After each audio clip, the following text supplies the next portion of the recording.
পাগলের মতো হাসছে কেন? শাওন ভ্রু কুঁচকে বলল। আমি কোনো কথা বললাম না। শাওন একটা নিঃশ্বাস ফেলে বলল, তুমি আমার শার্ট ভিজাচ্ছ? ওহ তাই তো। আমার এবার খেয়াল হলো। আমি তাড়াতাড়ি সরে দাঁড়িয়ে ওনার শার্টের দিকে তাকালাম। ভালোই ভিজিয়ে দিয়েছি। শাওন বিরক্তির সাথে আমার দিকে তাকালো, তারপর শার্টের দিকে তাকিয়ে কি করবে ভাবতে লাগলো। আমি এখনও হাসি মুখে আছি। শাওন গম্ভীর গলায় বলল। আমি এবার মুখ থেকে হাসি সরিয়ে নিয়ে ওনার দিকে তাকালাম। উনি ঘুরে চলে যেতে লাগলেন। আমি ওনার পেছনে পেছনে হাঁটতে লাগলাম।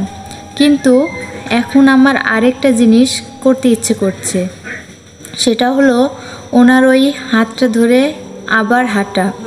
কিন্তু সেটা মনে হয় হবে না। তাই একটা দীর্ঘ নিঃশ্বাস ফেলে হাঁটতে লাগলাম। বাড়িতে ঢুকতে না ঢুকতে কাকি শাওনকে দেখে হা হয়ে বলে উঠল, বাবা তুমি যাওনি? শাওন কাকির দিকে তাকিয়ে স্বাভাবিকভাবে বলল, না, যাব এখন। আমি ওনার দিকে তাকিয়ে বলে উঠলাম, থামেন, আমি 5 মিনিটের মধ্যেই আসছি।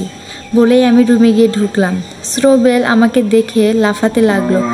আমি হাসি মুখে ওকে বললাম, আমরা আজ এখানেই থেকে যাচ্ছি।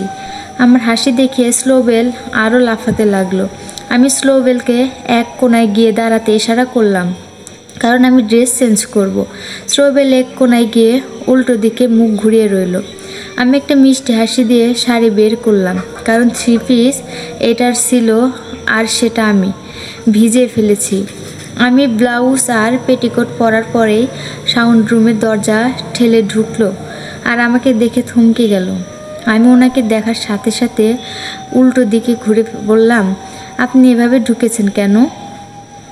আমার হার্ট আবার জোরে জোরে ভিট করতে শুরু করলো। তো কিভাবে ঢুকবো?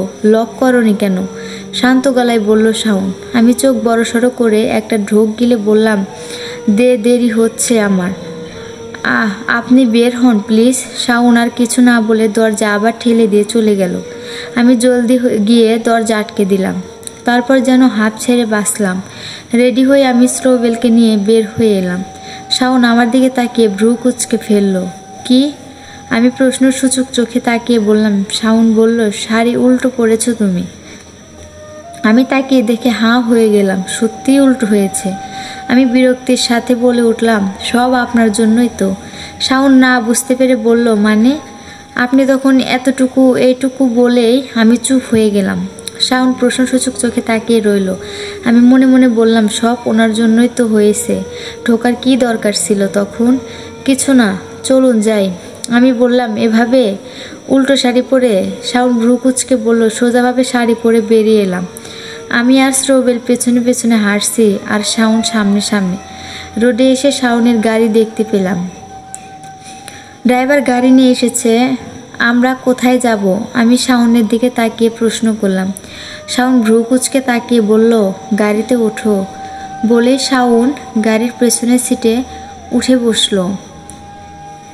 আমি শাওনের পাশে বসলাম আর স্ট্রবেলকে কোলে নিলাম। মনের মধ্যে আবার কেমন কেমন লাগছে। আমাকে যদি উনি নিয়ে না যান তাহলে? আমি ওনার সাথে যেতে চাই। আমি ঘাড় ঘুরিয়ে শাওনের দিকে তাকালাম। সে বন্ধ জানালা এক হাত ভাঁজ করে রেখে বাইরে তাকিয়ে আছে। আমি একটা নিঃশ্বাস ফেলে স্ট্রবেলের দিকে তাকিয়ে রইলাম। শাওনের বাড়ির সামনে এসে গাড়ি থামলো। শাওন আগেই নেমে গেল। আমি অখুশির সাথে নামলাম, কারণ আমি এখানে থাকতে চাই না। বাড়িতে ঢোকার সাথে সাথে শাওনের মা শাওনকে দেখে চিন্তিত হয়ে বলল, হুট করে এসে কই চলে গেছিলি তুই? বলা নেই কওয়া নেই। পিসামশাই সিঁড়ি দিয়ে হাসি মুখে নামতে নামতে বলল, কোথায় আর যাবে বোঝো না? কাকিমণি কিচেন থেকে বের হতে হতে বললেন, তুই যে ওই দিন ছোট একটা বাচ্চা কুকুর নিয়ে হাজির হয়ে সবাইকে কত চমকে দিয়েছিস তা বলার বাহিরে। শাওন কিছু না বলে একটা বিরক্তির নিঃশ্বাস ফেলল। পিসামশাই সোফাতে বসে মাথা চুলকে বলল, ঘুষ ছাড়া নিয়ে যেতে দেব না। কথাটা কেউ না বুঝলেও শাওন বুঝল। শাওন ভ্রু কুঁচকে বলল, পিসামশাই ভাব নিয়ে গলা নামিয়ে বলল, কোনটার জন্য বললি? নিয়ে যাবি না নাকি টাকা দিবি না? শাওন কিছু না বলে গম্ভীর মুখে শুধু তাকিয়ে রইল। পিসামশের সামনে পেপারটা হাতে নিয়ে পড়ার ভান করে বলল, আগেই বলে দিচ্ছি তোকে, যদি ওকে নিয়ে না যাস তাহলে অন্য কারোর সাথে ওকে বিয়ে দিয়ে দেব। কাকিমণি আর ওর শাশুড়ি একটু দূরে থাকায় শুনতে পেল না, কিন্তু আমি বুঝলাম যে পিসামণি আমাকে নিয়ে কথাটা বলছে। শাওন আমার দিকে তাকিয়ে তারপর পিসামণিকে কোনো উত্তর না দিয়ে উপরে উঠে গেল। কাকিমণি হাসি মুখে আমাকে বলল, কুকুর তাহলে তোর? শাওনের মা শক্ত মুখে তাকিয়ে বলল, এসব কুকুর বিড়াল শাওনের পছন্দ না, তাও তুমি রাখছো কেন? আমি থমথম খেয়ে গেলাম। স্লোবেল দৌড়ে শাওনের মায়ের পায়ের কাছে চলে গেল। শাওনের মা হতভম্ব হয়ে শ্লোবনের দিকে তাকালো। পিসামণি খবরের কাগজে চোখ রেখে বলল, আহা, কুকুরটা ছিল বলেই শাওনের জন্য ভালো হয়েছে, না হলে অন্য বাহানা দিয়ে এত দূর আসতে হতো। তারপর পিসামণি খবরের কাগজ সরিয়ে আমার দিকে তাকিয়ে বলল, ব্যাগ গোছাতে লেগে পড়ো, ও তোকে নিয়ে যাবে, আর ওকে একটু সময় দে, ও আসলে কেমন সেটা খুব জলদি বুঝতে পারবি। তারপর শুনে তাকিয়ে হাসি মুখে পিসামণি বলল, তোর জন্যই আবার আগের মতো বা আগের চেয়েও হাসি খুশি হয়ে যাবে। আমি উপরে উঠে এলাম। আমার এখনও পিসামণির কথা বেশি বিশ্বাস হচ্ছে না। উনি যদি আমাকে নিয়ে না যায়। ঘরে ঢুকেই দেখলাম শাওন শার্ট খুলে হাত ধরে দাঁড়িয়ে নিজের ছবিটার দিকে ভ্রু কুঁচকে তাকিয়ে আছে। আমি ঢোকার সাথে সাথে আমার দিকে ঘাড় ঘুরিয়ে তাকিয়ে আবার ছবিটার দিকে তাকিয়ে বললাম, এটার মানে কি? আমি বিষয়টা বুঝতে পেরে এদিক ওদিক তাকাতে লাগলাম। আসলে আমি ওনার ছবির ওপর একটা কাগজের ইমোজি বানিয়ে লাগিয়ে দিয়েছি, মানে ছবিটার ওনার মুখের জায়গায় একটা গোমরা মুখ করা ইমোজি লাগানো। আমি কি বলবো এখন? তুমি করেছো না? শাওন আমার দিকে ভ্রু কুঁচকে তাকিয়ে বলল। আমি অন্যদিকে তাকিয়ে বললাম, না, আমি কেন করব? তো কে করবে এসব ফালতু কাজ? তুমি ছাড়া আর কে করবে? শাওন রাগে চোখে তাকিয়ে বলল। আমি ভ্রু কুঁচকে রেগে বললাম, করেছি, ভালো করেছি, যেমন আপনি তেমনই হয়েছে। শাওন রেগে আমার দিকে ফট করে এগিয়ে আসতে আমি চমকে উঠলাম আর পিছিয়ে যেতে লাগলাম। কি বললা মাত্র? আমি ঢোক গিলে পিছনে যেতে যেতে দেয়ালে পিঠ ঠেকে গেল। শাওন আমার দুপাশে দু হাত রাখলো আর বলল, ভালোই করেছো। আমি অমনি। আমি ভয়ে নাক মুখ কুঁচকে অন্যদিকে ফিরে রইলাম। শাওন আমার আরও কাছে এগিয়ে এসে কানের কাছে মুখ নিয়ে এলো। ওনার নিঃশ্বাস আমার ঘাড়ে পড়তেই আমি শাড়ির একটা অংশ হাতের মুঠোয় চেপে ধরলাম। শাওন উপহাস করে আস্তে আস্তে বলল, আর তোমাকে যে প্যাঁচার মতো দেখতে, সেটাই কি হবে? আমি শোনার সাথে সাথে চোখ পাকিয়ে ফট করে ওনার দিকে মুখ ঘুরালাম আর ভুলে ওনার গালে আমার ঠোঁট ছুঁয়ে গেল। সাথে সাথে আমি চোখ বড় সড়ো করে ওনার দিকে তাকালাম। শাওনও মুখ সরিয়ে সামনে এনে স্বস্তিত হয়ে আমার দিকে তাকিয়ে রইল। আমি লজ্জায় চোখ মুখ কুঁচকে নিজের ঠোঁটের উপর এক হাত দিয়ে ওনার দিকে তাকিয়ে রইলাম। গাধা বলেই শাওন ভ্রু কুঁচকে তাকিয়ে আমার থেকে সরে গেল। তারপর শার্টটা বিছানায় ফেলে বাথরুমে ঢুকে গেল। আমি এক হাত মুঠ করে বুকের ওপর আস্তে আস্তে মারতে লাগলাম, কারণ হাড় আর হাড়ের জায়গায় নেই মনে হয়। আমি আর এক সেকেন্ডও ওনার রুমে না থেকে বেরিয়ে নিচে চলে এলাম। আমি এখনও শকের মধ্যেই আছি। আমার ওই রকম চেহারার অবস্থা দেখে কাকিমণি বলল, কি হয়েছে তোর? আমি জোরে জোরে নিঃশ্বাস নিতে নিতে বললাম, পানি খাবো। তারপর ঢক ঢক করে এক জগ পানির গ্লাস ভরে খেয়ে নিলাম। কি অসহ্য! এখনই হাড়টা জোরে লাফালাফি করছে। তোর কি শরীর খারাপ লাগছে? কাকিমণি অবাক হয়ে বলল। আমি হাঁপাতে হাঁপাতে বললাম, না, শুধু একটি পানি পিপাসা পেয়েছিল, আর পানি নেই। কাকিমণি হাঁ হয়ে বলল, মাত্রই তো কতগুলো খেলি। আমি বিড়বিড় করে বললাম, তাও তো ঠিক হচ্ছে না, হাড়ের অবস্থা এখনো। কাকিমণি এটা শুনতে পেল না। কাকিমণি বলল, সবাই এক্ষুনি খেতে চলে আসবে, তুইও বস। আমি বিমোহিত চোখে কাকির দিকে তাকিয়ে বললাম, সবাই আসবে। কাকি বিরক্তির সাথে বলল, শরত কি যে শুরু করলে? আমি আজ খাবো না, খিদে নেই, আমি খেয়ে এসেছি বাড়ি থেকে। বলেই আমি সিঁড়ির দিকে তাকালাম। শাওন ওর নীল শার্টের হাতা মনোযোগের সাথে ভাঁজ করতে করতে নেমে আসছে। ওনাকে দেখার সাথে সাথে আমার চোখ বড় সড়ো হয়ে গেল। আমি তাড়াতাড়ি মেইন দরজার দিকে চলে গেলাম, কারণ এখানে থাকলে আমার হার্ট অ্যাটাক হয়ে যাবে শিওর। কাকি বলে উঠল, কই যাচ্ছিস তুই? আশ্চর্য, আমার পেছনে তাকানোর সময়ই নেই। তাই আমি জলদি দরজা দিয়ে বের হতে যাবার আগে কারোর সাথে সজোরে ধাক্কা খেলাম, কিন্তু পড়ার আগেই সে আমার 2 হাত ধরে নিল। আমি ফ্লোরের দিকে তাকিয়ে একটা হাঁপ ছাড়লাম। আমাকে ধরে থাকা ছেলেটা বলল। আমি চোখ তুলে ছেলেটার দিকে তাকালাম। ছেলেটা আমার হাত ছেড়ে দিয়ে ভ্রু কুঁচকে তাকালো। আমি একটু সরে দাঁড়ালাম। এটা আবার কে? কাকিমুনি বলে উঠল, এতদিনে তোর ফেরার সময় হলো, অসভ্য ছেলে। আমি কাকির দিকে তাকিয়ে তাকালাম। ছেলেটা ঘরে ঢুকতে ঢুকতে আমাকে ইশারা দেখিয়ে বলল, এটা কে? আমি ঘুরে তাকালাম সামনের দিকে। শাওন পকেটে হাত দিয়ে ভ্রু কুঁচকে আমার দিকে তাকিয়ে আছে। আমি তাড়াতাড়ি অন্যদিকে তাকালাম। এটা মিলা, শাওনের বউ। পিসামণি বলতে বলতে নামলো। হোয়াট? ছেলেটা আশ্চর্য হয়ে আমার দিকে তাকালো। পিসামণি বলল, তোকে ফোন করে পাওয়া যায়নি, তাছাড়া বিয়ে হুট করে হয়েছে, তেমন কেউই আসেনি। তুই তো ভারী বিজি মানুষ। আর শুধু তুই কেন, এবারে সব ছেলে মেয়ে ভারী বিজি মানুষ। একমাত্র শাওনের মা বাবাই বিবাহ বার্ষিকী ছাড়া তোদের খবর থাকে না। ছেলেটা হাসি মুখে আমার দিকে তাকিয়ে বলল, হ্যালো, আমি পলক। মিলা, আমি একটু অপ্রস্তুত হয়ে বললাম। পলক ভ্রু উঁচু করে বলল, ওসব ভাবি টাবি বলা আমার পছন্দ না। পিসা আর কাকিমণি হেসে দিল। শাওন আমার দিকে ভ্রু কুঁচকে তাকিয়ে রইল। মোট কথা যা বুঝলাম, এই ছেলে শাওনের কাজিন আর কাকিমণির ছেলে, দুবাই থাকে। বাসার সবাই সাথে পলক দেখা সাক্ষাৎ শেষ করলো।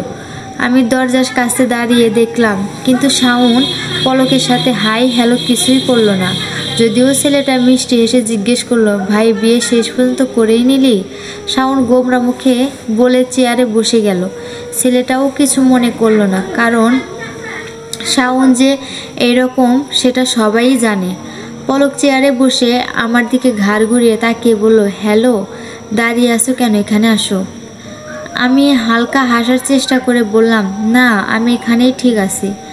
ছেলেটা হেসে দিয়ে বলল, দরজার কাছে দাঁড়িয়ে লাঞ্চ করবা? শাওন আমার দিকে গোমরা মুখ করে তাকিয়ে আবার নিজের প্লেটের দিকে তাকালো। আমি ধীরে ধীরে হেঁটে টেবিলের দিকে গেলাম। তারপর শাওনের উল্টো দিকের 3 চেয়ারে পরে বসলাম। পলক আমার 3 চেয়ার পরে শাওনের সোজাসুজি বসেছিল। আমার দিকে ভ্রু কুঁচকে তাকিয়ে বলল, শাওন এখানে বসেছে, তাহলে তুমি এত দূরে কেন? শাওন পলককে বলল, বেশি কথা না বলে নিজের কাজ কর। পলক শাওনের কথায় কান না দিয়ে আমাকে বলল, আসো, ওঠো, শাওনের পাশে গিয়ে বসো। আমি হক চকিয়ে শাওনের দিকে তাকালাম। শাওন বিরক্তির সাথে অন্যদিকে তাকিয়ে আছে। আমি এদিক ওদিক তাকাতে লাগলাম। পলক কিছু একটা আঁচ করতে পেরে আমাদের দিকে ভ্রু কুঁচকে তাকাতে লাগলো। সবাই একে একে এসে পড়ল। খেতে খেতে পলক ওর ব্যস্ত জীবনের গল্প সবাইকে শোনাতে লাগলো। খাওয়া দাওয়া শেষ করে আমি রুমে স্নোবেলের খাবার নিয়ে ঢুকলাম। শাওন নেই রুমে। যাক ভালো। আমি স্নোবেলকে খাবার দিয়ে উঠে দাঁড়িয়ে পেছনে ফিরতেই শাওনের সাথে ধাক্কা খেলাম আর মাথা তুলে ওনার দিকে তাকালাম। উনিও ভ্রু কুঁচকে আমার দিকে তাকালেন। এভাবে ষাঁড়ের মতো দাঁড়িয়ে আছো কেন, বুঝি না। এখন আবার হলো কি? মনে মনে বলে আমি এক পা পিছিয়ে এলাম আর ভ্রু কুঁচকে অন্যদিকে তাকালাম। শাওন কিছু না বলেই রুম থেকে বের হয়ে গেল। আমি ওনার যাওয়ার দিকে তাকিয়ে রইলাম। সন্ধ্যার দিকে কাকিমণির সাথে বাহির থেকে ঘুরে এলাম। মনটা ফুরফুরে লাগছে এখন। কাকিমণি কিছু কেনাকাটাও একবারে করে এনেছে। পলক আমাদের দেখে বলল, বাবা, দোকান তুলে এনেছো পুরাই। শাওন সিঁড়ি দিয়ে নামছিল। পলক শাওনকে দেখে বলল, তাই না, বল। শাওন আমাদের দিকে তাকালো, কিন্তু কিছু বলল না। পলক একটা ফ্রেন্ডলি হাসি দিয়ে আমাকে বলল। আমি অপ্রস্তুত হয়ে ওনার দিকে তাকালাম আর একটু হাসলাম। তারপর শাওনের দিকে তাকালাম। শাওন শক্ত মুখ করে আমার দিকে তাকিয়ে আছে। সেটা দেখে আমার মুখের হাসিটা গুম হয়ে গেল। রাতে খাওয়ার সময় গরিলাটাকে দেখতে পেলাম না। শাশুড়ির কথায় যা বুঝলাম উনি এখন খাবেন না। ঢং। খাওয়া শেষ করে আমি রুমে এসে স্নোবেলকে খেতে দিলাম। তারপর বেলকনিতে চলে গেলাম। এসেই বেলকনিতে লাইটটা বন্ধ করে দিলাম। আবছা অন্ধকারে দাঁড়িয়ে থাকতে ভালোই লাগছে, সাথে অনেক সুন্দর বাতাস বইছে। আমি রেলিংয়ের বাহিরে হাত বাড়িয়ে দিলাম বাতাস ধরার জন্য। কি করছো তুমি? আমি চমকে পাশে তাকালাম। শাওন দাঁড়িয়ে আছে। আমি আবার মুখ ঘুরিয়ে নিয়ে সামনে তাকিয়ে বললাম, দেখতে পাচ্ছেন না? শাওন আমার দিকে ভ্রু কুঁচকে তাকিয়ে রইল। আমি হাসি মুখে বাহিরের দিকেই তাকিয়ে রইলাম। হঠাৎ করেই আমার ওনার বিষয়ে একটা হাস্যকর জিনিস মনে পড়ে গেল। মনে পড়তেই আমি ফিক করে হেসে দিলাম আর ওনার দিকে তাকালাম। শাওন প্রশ্নসূচক দৃষ্টিতে আমার দিকে তাকালো আর বলল, কি? আমি বলবো যে, কিন্তু হেসেই কুল পাচ্ছি না। শাওন ভ্রু কুঁচকে তাকিয়ে রইল। আমি কিছু সময় হেসে তারপর থামলাম আর মুখে সেই হাসির আভা রেখেই বললাম, আপনার ছোটবেলার ন্যাপি পরায় একটা ছবি আজ আমি দেখে ফেলেছি। বলে আমি রেলিং ধরে হাসতে লাগলাম। ওনার কুঁচকে থাকা কপাল সোজা হয়ে গেছে। হয়তো এটা শোনার আশা করেনি। আমি হাসতেই লাগলাম। উনি কিছুক্ষণ আমার দিকে তাকিয়ে থেকে হঠাৎ আমার দিক এগিয়ে আসতে লাগলেন। সাথে সাথে আমার মুখের হাসি গায়েল হয়ে গেল আর আমি ভয়ে পিছাতে লাগলাম। ধুর, বলাই উচিত হয়নি হয়তো। পিছাতে পিছাতে পেছনের রেলিং এ পিঠ ঠেকে গেল। উনি আমার দুপাশে 2 হাত রাখলেন। আমি চোখ বড় সড়ো করে ওনার দিকে তাকালাম। হালকা চাঁদের আলোতে ওনাকে দেখতে অনেক সুন্দর লাগছে। উনি স্বাভাবিকভাবেই আমার দিকে তাকিয়ে আছেন। আমি মুগ্ধতার সাথে ওনার দিকে তাকিয়ে রইলাম। উনি রেলিং থেকে এক হাত সরিয়ে আমার গালে ডুবিয়ে দিলেন। আমি অবাক হয়ে চোখ নামিয়ে নিলাম। উনি গালের উপর রাখা হাতের এক আঙ্গুল দিয়ে আমার ঠোঁটের লিপস্টিক মুছে দিলেন। আমি এবার অনেক চমকে গেলাম আর ওনার দিকে তাকালাম। উনি আমার ঠোঁটের দিকে তাকিয়ে অন্য হাত আমার আরেক গালে রাখলেন। সাথে সাথে আমার গা হাত পা ঠান্ডা হয়ে গেল। উনি আমার 2 গাল ধরে ওনার ঠোঁট আমার ঠোঁটের কাছে নিয়ে এলেন। আমি সাথে সাথে চোখ বন্ধ করে ওনার এক বাহুর শার্ট খামচে ধরে বলে উঠলাম, কি করছেন আপনি? আমার কথা শুনে শাওনের হুঁশ হলো আর সাথে সাথে আমাকে ছেড়ে সরে দাঁড়ালো। আমি চোখ খুলে ওনার দিকে তাকালাম। উনি নিজেও অনেক চমকে গেছেন। আমার দিকে এক পলক তাকিয়ে সাথে সাথে বেলকুনি থেকে বেরিয়ে চলে গেলেন। আমি হাঁ হয়ে দাঁড়িয়ে রইলাম। কি করতে চাচ্ছিলেন উনি? আমি চোখ বড় সড়ো করে নিজের ঠোঁটে হাত দিলাম। সেদিন সারা রাত উনি আর রুমে এলেন না। চলবে?